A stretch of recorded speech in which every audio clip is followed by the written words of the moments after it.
overtime is the time where you didn't think you'd have the time, but where like every second counts. And we can choose to live like we're in the first quarter and like, oh, overtime's a long way from now. But the reality is we're all in overtime, and that can be scary, but it can be clarifying. And so if you can live with a mindset that you're in overtime and you want to make the most of every second, at least for me, it's given me so much joy in life because I got to go after those things that are really important to me.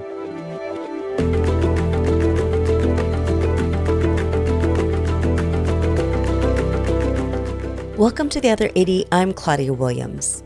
This is the first of 2 episodes where we dive deep into drugs and ask 2 big questions. First, how can we make them more affordable? And second, how can we make them more available for diseases that have no cures? And that's the focus of today's conversation. After today's guest, David Fajgenbaum, almost died 5 times from Castleman's disease, he used his own knowledge as a doctor and scientist to try to come up with a cure. After many stops and starts, he found an already approved drug not meant for treating Castleman's that could be repurposed to treat his condition.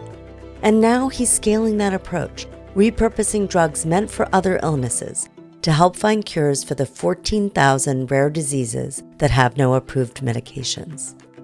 Please welcome David Fajgenbaum to The Other 80.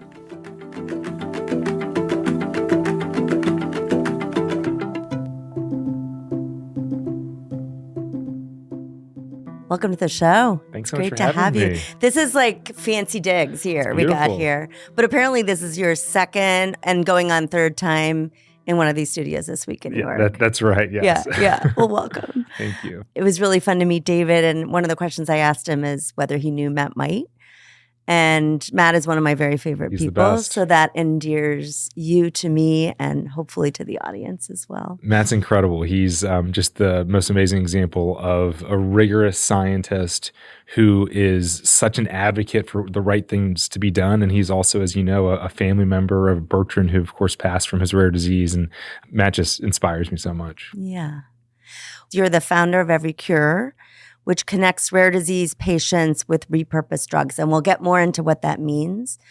I think probably every interview starts with your personal story. Tell us how you got to this moment of starting this organization. Sure. So I decided to go into medicine after my mom passed away from cancer when I was a sophomore in college. And that for me just drove me to want to find treatments for patients like her. I promised her that I would do that. And so that became my laser focus. And fast forward, I was a third-year med student at UPenn on that journey to help patients in memory of my mom. And then I became critically ill myself with a horrible disease called Castleman disease. I nearly died 5 times in the next 3 years from this horrible disease, had my last rites read when I was 25, needed transfusions to keep me alive, needed lots and lots of chemotherapy to save my life. And by the 4th time I almost died from my disease, which was when I was on an experimental drug and it didn't work, I realized that I would need to dedicate my life. If I wanted to survive, I wanted any chance to survive, I would have to dedicate my life to trying to find a drug that could save me. And I didn't have $1 billion in 15 years to make a new drug. So I thought, well, maybe I could take an old drug that exists for another disease and try to repurpose it for me. And I eventually discovered an existing drug called sirolimus. It saved my life. And the moment that drug started saving my life, I have not been able to stop thinking about how many more drugs are already available that are approved for another condition that are at our CVS that could actually treat a lot more diseases.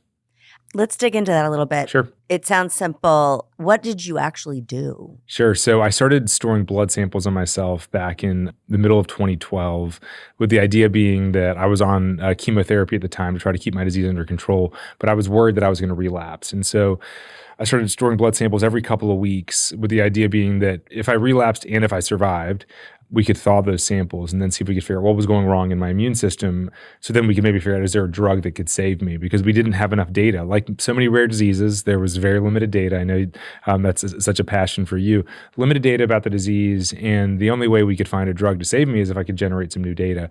So I stored those samples. I had that 5th relapse. I nearly died for that 5th time. And I said goodbye to my family, my girlfriend, Caitlin, she was actually my fiance at the time, and my sisters and my dad. And then I started to wake up a couple of days later because I didn't die, because these chemotherapies saved my life, a combination of 7 of them. And I remember the moment I started to wake up and come to and realize like, oh my gosh, I'm going to get another shot at this. I'm going to get more life. And in that additional time I'll have, I got to try to find a drug to save me. As soon as I started to wake up, I remember asking my sister Gina and my girlfriend Caitlin, who were in the room, to start getting blood samples, data, everything they could send to Philadelphia, because I was hospitalized in Arkansas at the time. Get it to Philadelphia. I'm going to try to find a drug that could save me. And so I did a bunch of experiments, serum proteomics. I measured 1,000 proteins in my blood. I did flow cytometry, looked at the activation status of a bunch of immune cells, and putting all that together, discovered that this one part of my immune system called mTOR, this communication line, was in overdrive. And I was so excited to see that, because there's a drug that can turn that thing off. Wow. You've said often that waiting and hoping is not enough. That's right. And we need to turn hope into action. And also a quote from your mom: during difficult times, we are often told to look for silver linings, but we should be creating silver linings. That's right. And I'm curious, those two statements, hope is not enough, let's turn it into action, and then let's create silver linings. How did that shape the initial phases of the work that you're doing now? Oh, it's such a great question. I love that you shared that lesson my mom taught me. I think that so often hope for a future that we want is enough to sort of sustain us. We can imagine that family, in my case, that I wanted to have, or I could imagine doing the research that I wanted to do. And that can sometimes be enough to sort of keep fighting. What I learned from my mom's experience and also from mine is that really cannot be enough. We can't just hope and then wait. Most people look for silver linings during tough times, because that's the right thing to do. Like, even though I got Castleman disease, I got closer with my dad as a result of it. That's a great silver lining. It's like sort of finding that positive in the middle of a tough time. But what my mom would always say is, David, don't just look for them. Look to create them. Create something positive, a silver lining, out of something horribly negative. And forever, that horribly negative thing, you will remember the positives that came from it, because you created something. So creating a silver lining is starting the Castleman Disease Collaborative Network to take on Castleman disease, or it's starting every cure. Because I'm alive thanks to a repurposed drug, I sure as heck need to make sure I get this to more people. And so it's really about that hope, action. It's about taking action. It's about not just reflecting and finding things that look positive, but it's actually making things that are positive. I love that. When I was reading about your work, I was so excited. And also I had a moment of puzzlement, because in some ways, repurposing is what we do every day in medicine, right? Yep. Off-label drug use is how drugs are prescribed. In fact, we're seeing that in spades with GLP-1. Now we're starting to get some GLP-1s that are more tailored to weight loss. When you use that term, how is that the same or different from what we've done forevermore in the U.S. around medical use? It's a great question. So 20 to 30% of all prescriptions every day in the U.S. are off-label. As you mentioned, it happens so often. Unfortunately, it happens very randomly. So when drugs are used off-label, it's because a doctor has read a paper or guidelines, or they heard from a colleague that a drug might be useful in a new way. And it's truly random. And the reason that drug was determined to be effective, maybe in an off-label basis, is because some researcher somewhere said, I'm going to try this thing for that thing in this lab at that time. Complete randomness. Up until now, we've sort of assumed that the system's going to work itself out. A great example of this is with Viagra. It was repurposed from heart disease to erectile dysfunction, which most people are very aware of. What most people don't realize is that it was also repurposed for a rare pediatric lung disease called pulmonary arterial hypertension. Kids were not getting enough blood flow to their lungs. A doctor in Houston just thought to himself, I wonder if that drug that works for erectile dysfunction could get blood flow into these kids' lungs, and just decided to try it. And it worked. And the drug was on patent at the time, so the drug companies had an incentive to actually do this systematic work to prove that it actually works. What happens most of the time is that those ideas happen when drugs are already generic, because 80% of drugs are generic, so the majority of drugs are generic, and there is no path forward to prove these things actually work. There is no systematic way to say this thing might work for that thing. And so the world we're in is one of those worlds of sort of waiting and hoping. Let's hope that it happens. And so I love that you connected this to turning hope into action, because that's really what every cure is about. It's about getting away from a world where let's hope that this doctor tries this thing out at this time and I see that doctor at the right time and I get the right drug, to let's systematically look across every drug and every disease, all 4,000 drugs, all 18,000 diseases. Let's systematically score how likely every drug is to treat every disease. And then let's look at the things at the very top of the list that are the quote unquote lowest hanging fruit. And let's go push those things forward so that it's not some random doctor making some random observation, or the flip side, no doctor making no observation and patients not getting the medicine. Talk about sort of the production function that you have here. So first of all, I love that framework of systematically testing these kinds of connections, not doing it in the random bespoke cottagey way that we think about it happening otherwise. Talk us through the production function, including how you're using AI to do those matches. Sure. So we start out with what's called a biomedical knowledge graph, which is really, and we use a handful of different ones, really mapping out what's known about human biology. So every drug, disease, gene, protein, all mapped out in really a two-dimensional space. And then edges, which is just lines connecting each of those biomedical concepts, describing the relationship. So GLP-1s treat diabetes. GLP-1s increase insulin receptor expression. Every single biological function of every single disease, gene, protein, all mapped out with edges explaining the relationship between every one of these functions, which is really our way of saying, like, what do we know about medicine? And then we start training machine learning algorithms on known treatment relationships. Like we know siltuximab treats Castleman disease, and we know GLP-1s result in weight loss. So we train algorithms on known treatments, and we say, machine learning algorithms, these are good treatments. This drug works for this disease. Look at the pattern of connections. Look at the gene connections. Look at the expression connections. Look at the treatment connections. Like, this is a good treatment. Now look across the rest of this graph, all 4,000 drugs, all 18,000 diseases, and give me a score from 0 to 1 for how likely every drug is to treat every disease. And so I mentioned this before, 4,000 drugs, 18,000 diseases, that's 75 million possibilities. If you tried every drug for every disease, you would have 75 million attempts. And so what artificial intelligence can do is it can look for these scores, it can quantify them, and then now we can rank order the list and say, well, what are all the 0.99s? I mean, what is AI saying looks really promising? Because us humans, we can't look at 75 million possibilities and sort of start to rank them. What we can do is we can look at the top 100 or the top 1,000, and then we can dig in further and say, wow, this drug looks really promising for this disease. I've heard you talk about prioritization and prioritizing suffering. So I can imagine if you tried to do that ahead of time, you might not end up with the kinds of matches you needed. Yeah. So how do you prioritize after you have those scores? Yeah, it's a great question. We do it sequentially. So the first score is the what we call biological rationale, basically the likelihood of success that that drug's going to treat that disease. You get a score from 0 to 1. So that's what our medical team that's based in Boston then starts to look at, the things at the top of the list. As they start going through the things at the top of the list, they're asking the question, how likely is this? I mean, AI is predicting that it's going to work, but like, how likely is this? And a lot of times, to your point earlier, maybe someone's already been given it off label. Like, there actually might be human data. So, they're looking to see how likely is it, what data exists. And they're also asking, what's the unmet medical need score? How bad is this disease? What is the unmet medical need for this particular disease? And that factors in to whether it gets moved forward into what's called a med review, which is where now an MD, PhD, or MD, PhD trained scientist will do about a 2-day long dive into the particular drug repurposing idea. What is the reason that DFMO might treat Bachmann-Bupp syndrome, for example, which happens to be one of our programs?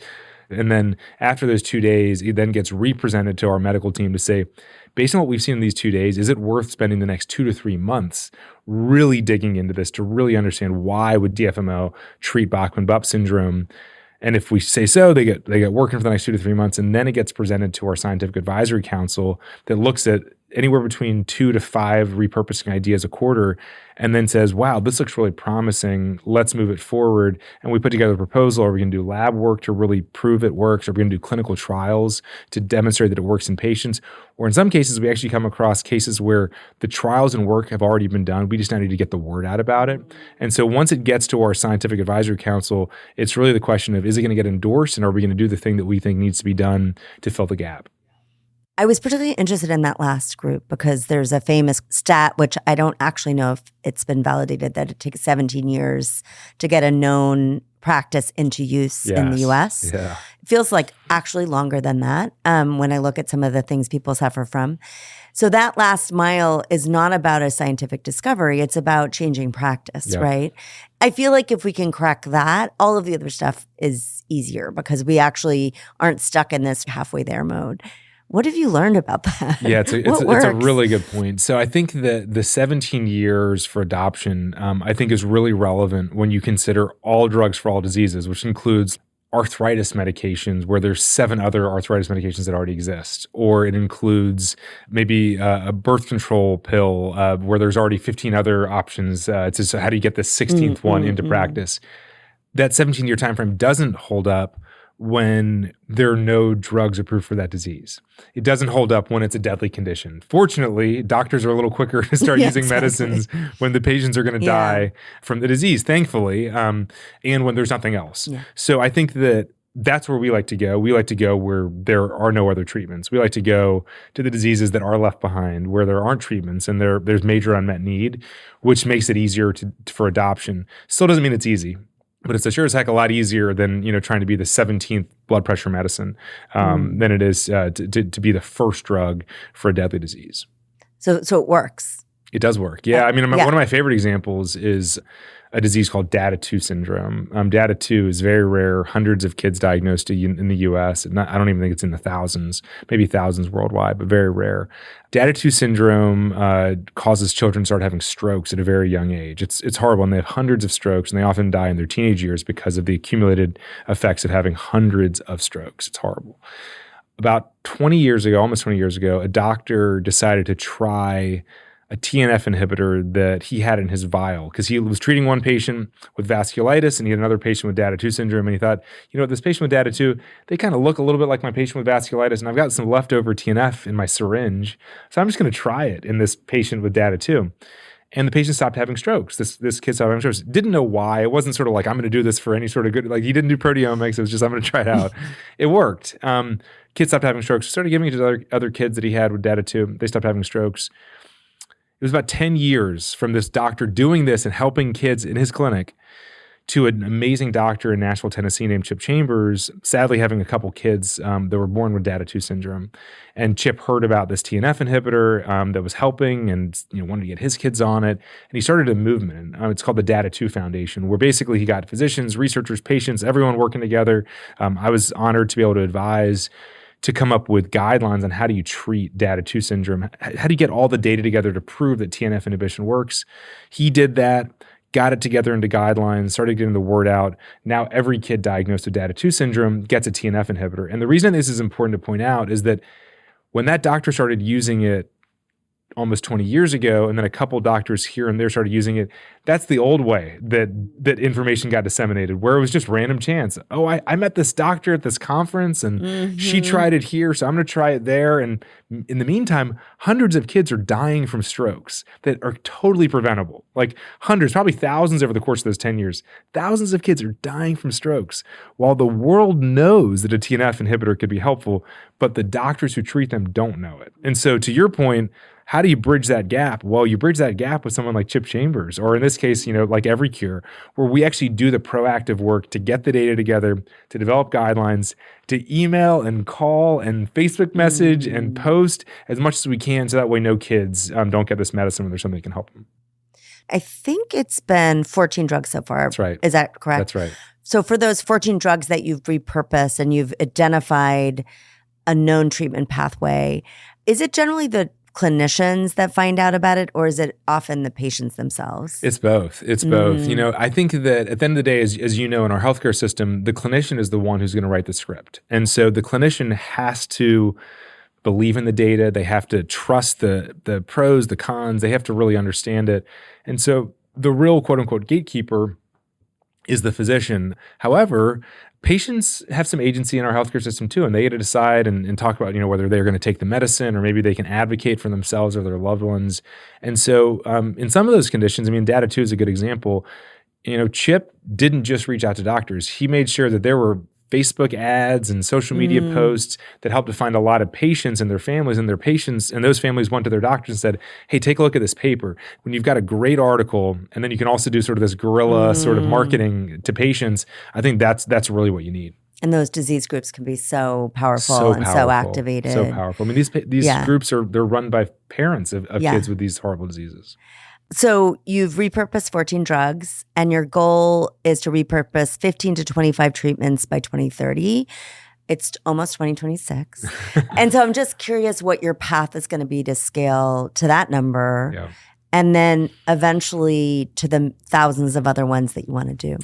The first 14 that we worked on that we advanced, only 2 of them did we utilize artificial intelligence to help us to get the answers. The other 12 were sort of the old-fashioned way, where we did proteomics and we did tissue staining and we did IHC and we did flow cytometry and all the stuff that we still do in my lab. I run a lab at Penn and we still do that work. We will always do that kind of work because it's so important to validate these findings and also to generate new findings. But artificial intelligence gives us the ability to scale that a lab like mine never could without it. So, we can study a few diseases at a time. We can study a few drugs at a time. And that's, requires literally like a few $1 million a year to do that sort of scale of work. What AI does is it lets us look across, the 4,000 versus 18,000 possibilities, the 75 million every drug versus every disease. So you can hone in on what we consider the lowest hanging fruit across all drugs and all diseases. So in my lab, we have particular rare inflammatory diseases, autoimmune diseases, and rare cancers that we focus on.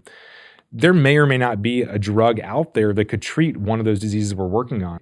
It could have been that Castleman's that there wasn't a sirolimus waiting for me. And I think that there are a lot of diseases that don't have a drug out there that's going to treat them. Like there's a lot of diseases where there's just not a repurposed drug to save those patients' lives. I strongly believe that is the case. I also believe that for every disease where there is a drug that could help a patient, it's our responsibility to find it. So it's not going to treat every disease, but everyone who could be treated by it should be treated by a drug that we already have. So by using AI, that can help us to figure out what drug for what disease is the lowest hanging fruit across the whole forest. By finding low hanging fruit, we're going to be able to maximize impact in the shortest period of time. It should probably be occurring to many of the listeners that the financial incentives are not well aligned for this work.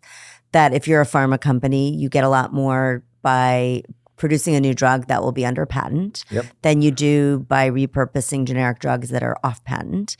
I was interested in your conversation with Adam Grant. One of his pieces of advice to you was don't give up too soon on whether there could be a partnership, given the big quest within pharma right now to find new pathways forward.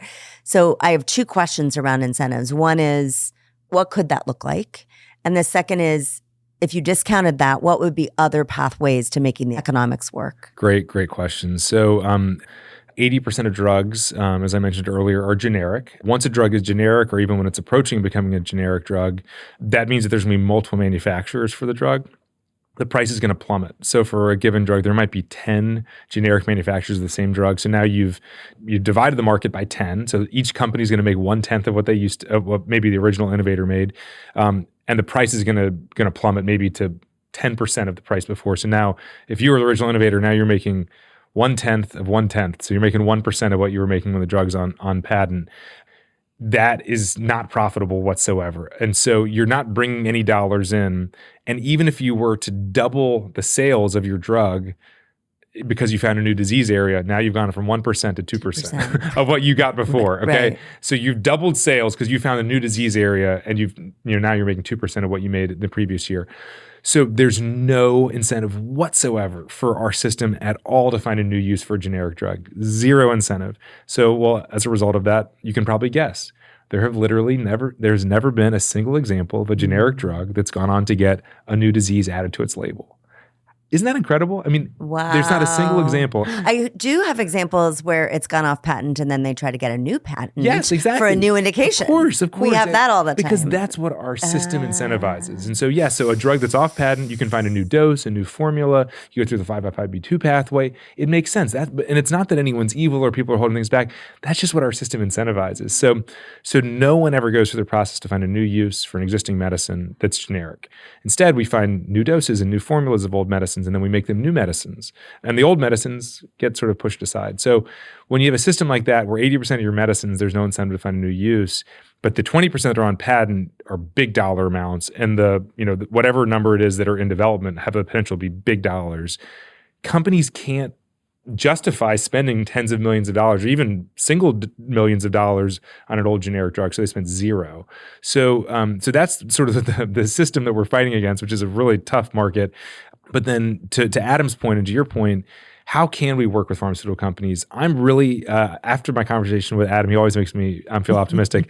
I am optimistic, maybe cautiously optimistic, that we will identify a few really cutting edge, patient centric pharmaceutical companies that want to work with us, because I think that, as Adam was indicating, and I do agree, those companies where their drug is about to go off patent or it's recently gone off patent, they've spent billions of dollars, they've made billions of dollars. Their company knows that drug, backwards and forwards. If they just told us the names of the diseases that they consider but didn't pursue, because the average drug company will consider between 10 and 20 diseases for every drug that they get approved, they only pursue a couple of them. And so just sharing with us, what are the other 10 or 20 that you thought about but you didn't pursue? That alone, even with data, or with data would be best, but even without data, that's still helpful for our team to then sort of dig and say, well, what's our AI platform predicting there? Is there something there that we're seeing and they were seeing? That's sort of a partnership where it's just information flow on things that are post-competitive. It's not like, this is like you're done with it. Just tell us what you learned. We'll run with it. I think that there's a path for that. We just haven't found the right partner yet. But I do believe there are a couple out there that we'll find that'll do this, and that I believe the rest of the system will join on.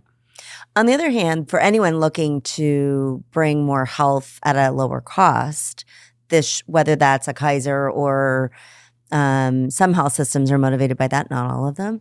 So I'm curious whether you've seen interest from some of those other large players that have better aligned incentives in this direction. Yeah, we have seen interest from insurance companies. Because to your point, using an inexpensive old drug for a bad disease where they're going to be paying for hospital costs and all kinds of medications, that's really good for their finances. And so I think that we're really aligned from an incentive perspective with payers and with patients. Yes. Patients, It's clear, right? Like patients, they want solutions. We want answers. Like patients, it's like so clear. Payers, I think it's also clear. And we just haven't figured exactly how to work with pharmaceutical companies, but I think we will. Some of the stories you've talked about are truly poignant, so amazing, including a boy who told his dad he loved him for the first time. What is a story that just keeps you going? What is one of those stories that really you turn to when you need to keep going on a day when it's hard? Yeah, and this is such an important question because there are a lot of hard days. Mixed in, there's a lot of these amazing days, but there's a lot of hard days where we're working hard. And yes, the positive stories motivate us. I will also say the stories of patients we weren't able to help motivate us as much as the people where we were. It's that combination of the people we can help. We love those. It's amazing. The people we can't help, it hurts so bad that it creates a bit of a circuit between the two. And then we help someone and that makes us feel better. And then it's sort of this sort of challenge that we go through. But one that really stands out for me is a quite personal one in my family. And that's actually my uncle Michael was diagnosed with metastatic angiosarcoma in 2016. His doctors told him that there were 2 chemos to try, and when they didn't work, that he was out of option, that he was going to die in the next few months. Everyone at the time died within a year of diagnosis of metastatic angiosarcoma. And we did something really simple. I did a PubMed search to see if there were any data in PubMed on a treatment for angiosarcoma. It was as naive as you can get.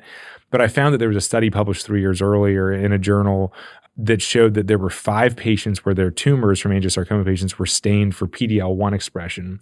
And 4 of those 5 had increased expression. And what we knew in 2016 was that if your cancer has PD-L1 expression, you're more likely than not to respond to a PD-1 inhibitor, or at least you're more likely than if you didn't have PD-1 expression to respond to a PD-L1 inhibitor.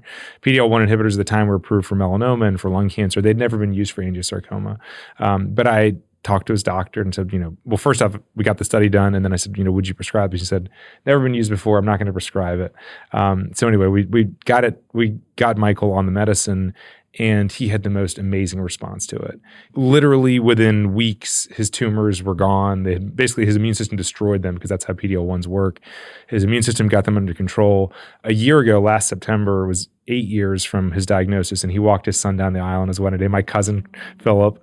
And then a week and a half ago in Nashville, he walked my other cousin, Kristen, down the aisle 9 years after he was supposed to die from this disease. And the reason this one touches me in my heart in so many ways is that I sat and I cried with my Uncle Michael and my cousin Philip and Kristen about all the things that he would never experience. I mean, we sat together, we bawled, like he wasn't going to see them graduate college. He wasn't going to see my cousin graduate medical school. He wasn't going to be there certainly on their wedding days.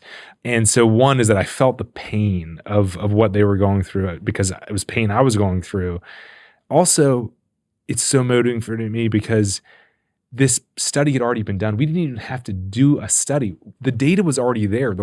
Someone had generated that study in 2013. It was there. The breadcrumbs were there, but there was no one to look for breadcrumbs. And so I think about what we're doing at Every Cure is we're picking up these breadcrumbs. Oh, there's an insight that a PDL1 drug might work for angiosarcoma. It was published 3 years earlier. That's an edge in our knowledge graph. In our knowledge graph, there's an edge between PDL1 and angiosarcoma from that paper from 2013. Those breadcrumbs are in our knowledge graph. And so that makes me optimistic that we're going to find more of those. And I think the third reason why I love that example so much is that drug, pembrolizumab for angiosarcoma, is now in treatment guidelines, and patients are getting it all over the world. Unfortunately, it only works in 18% of patients with metastatic angiosarcoma. But 100% of patients were dying within a year before this, and now we got 18 and somewhere in the 20% when you add a couple other drugs in that are living, past a year. And in my uncle's case, 9 years. And so I think that I love it because it shows that one little breadcrumb can result in a life saved and now hundreds of lives saved all over the world. And it just gets to this whole idea of turning hope into action. It's like, we hoped for something for Michael, but we didn't know if there was a breadcrumb there. But then that little breadcrumb just grew into something so much bigger. I just had an event at the School of Public Health this weekend around bold action in this time of uncertainty. And I think many people are sort of deer in the headlights right now because of cuts to programs like Medicaid, public health. And at the same time, if we can't turn that concern into action, all of the hopes and dreams we have for the future will not come about. No one else is going to pursue them for us. Yep. I'm just interested, you've lived with a lot of uncertainty in your own life and a lot of change and a lot of hope. What advice would you give to my MPH students about living and thriving and creating bold futures in this time of uncertainty? Sure. Yeah. It's such an important question. I think my life really changed when I almost died for the first time when I was 25 years old. And that experience created a sense within me that I sometimes describe as overtime, time that I didn't think that I would have, where in a sports game, overtime is the time where you didn't think you'd have the time, but where like every second counts. If you make a mistake in the first quarter of a game, you can make up for it. Make a mistake in overtime, game over. It creates what can be really scary, which is this, period we're in where it's like sort of uncertain and like, we don't know how long it's going to last. And there's just a lot of questions, but it can also be really clarifying because you can say to yourself, my clock is ticking. I don't know how much longer I'm going to have here. So I'm going to do everything in my power to do the things that are really important to me. I'm not going to waste any time doing the things that aren't important. I'm not going to waste any time, doing stuff that isn't something I'm deeply passionate about. So for your students, it's this realization I've had, which is that I felt like I'm in overtime since I was 25, but we're actually all in overtime. Every one of us. We don't know how much longer we've got. And we can choose to live like we're in the first quarter and like, oh, it's all, we got plenty of time. Overtime's a long way from now, but we're actually all in overtime. None of us know if we're in the first quarter or overtime. The reality is we're all in overtime. And that can be scary, but it can be clarifying. And so if you can live with a mindset that you're in overtime and you want to make the most of every second, at least for me, it's given me so much joy in life because I got to go after those things that are really important to me. We're here in New York during, they call it, what is it on the? Ungo Week. Ungo Week. It's like on the edge. There are all these terms that are used. It's Climate Week. Yeah. It's CGI Week.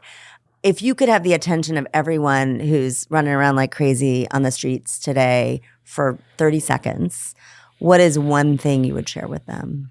I think I'd share with them, and you're not going to be surprised by my answer. I think I'd share with them that we should be really proud about the progress we've made in medicine, but there are a lot more people suffering right now. And amazingly, there are drugs that could help them, but our system just is not constructed to do that. And so also amazingly, there's now technologies utilizing artificial intelligence that allow us to untap and unlock the hidden potential of our medicines, but it's going to take all of us working together. And I'm so thankful for the partners that we have right now at Every Cure.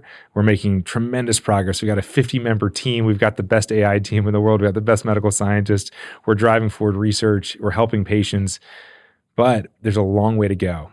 There are 4,000 drugs, 4,000 diseases that have approved drugs. There's another 14,000 diseases with no approved drugs. We got a long way to go, and it's going to really take an all hands on deck effort. And so I don't think there's a single person, whether you're in healthcare or you're out of healthcare, that couldn't be a part of this solution. Every one of us is, going to face illness today or tomorrow or the next day. And it's got to be something we all take on together. Well, David, thank you so much for joining in this beautiful space, Love it. which you'll be back to in a couple of days. That's right. And so appreciated in your story. It's the grit, resilience, and hope, but tempered with the joy is just beautiful to see. Thank you. I've loved this so much. Thank you so much for the work that you're doing and for giving me the opportunity to share about the work we're doing.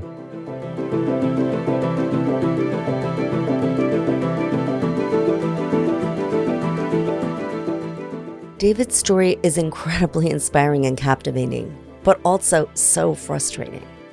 Drug companies invest big bucks in discovering new treatments, but once a drug becomes generic and the price plummets, that motivation and investment disappear. And that's why there's been no prior systematic effort to do what Every Cure is doing, finding new uses for existing drugs.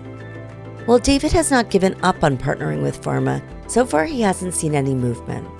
But still, health plans and patients are highly motivated to find drugs for rare diseases and more affordable and effective options for every condition. So here's to seeing more investment in getting all the health we can from the drugs we already have.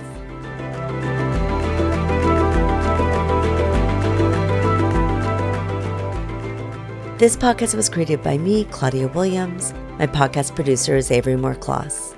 Check out the show notes for more information on David Fajgenbaum and his work at Every Cure.